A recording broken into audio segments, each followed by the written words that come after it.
So Amy mentioned that I've written a book. It's called Return with the Elixir. It's a fusion of different disciplines.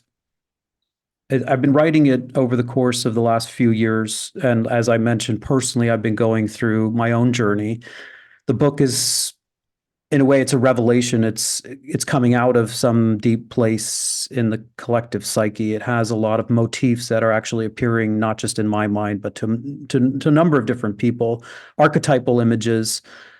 And I think what that suggests is that in the collective psyche, there's a need for integration. And so these collective archetypes are emerging to alert us to the symbols that would help us calibrate a rebalancing or a greater integration. So, what I'm going to do is just start with some thematics about how to use archetypal images to shape or mold your perspective of what it is that you're doing as a therapist or guide. In other words, therapy as a metaphor or your relationship with your client as a metaphor. And Amy already mentioned how we can see our work in a new light.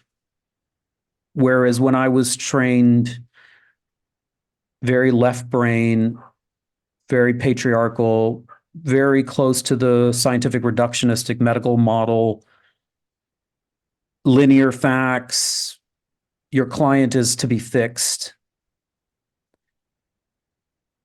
It's disembodied and it represents the old way. It has a lot of good qualities to it. And certainly, cognitive neuroscience has taught us a lot about how we can understand what's happening underneath the hood.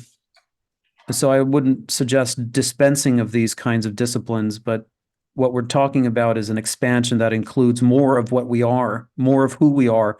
In a way, we're rewriting a story of who we are and what we do. And that's at the collective level, but it's also at a personal level. So you, as a therapist or a guide in training, I mean, even the way that Amy was describing having a tool chest, and maybe you come from yoga, and there's definitely a lot of yoga tools, and then you go to another certificate program, you get some somatic work or you get some trauma work. You're definitely building a tool chest, but then coupled with that is seeing yourself from the right brain and seeing yourself in a different kind of light, much more dynamic. And then what it is that you're trying to do with someone changes if you can see yourself. And I remember my mentor, Joe Luizzo, said a couple of things. He said, it's not what you know, it's who you are that's therapeutic.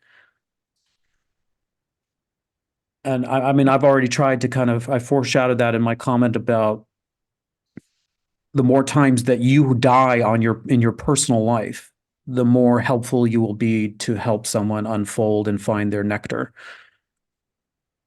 In other words, you should by all means, accumulate tools.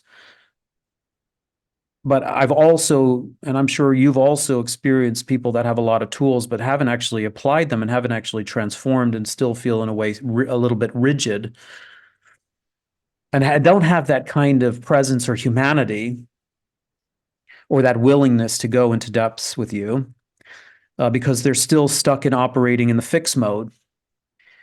So here are just three archetypal symbols, if you will, to help loosen this fixation. And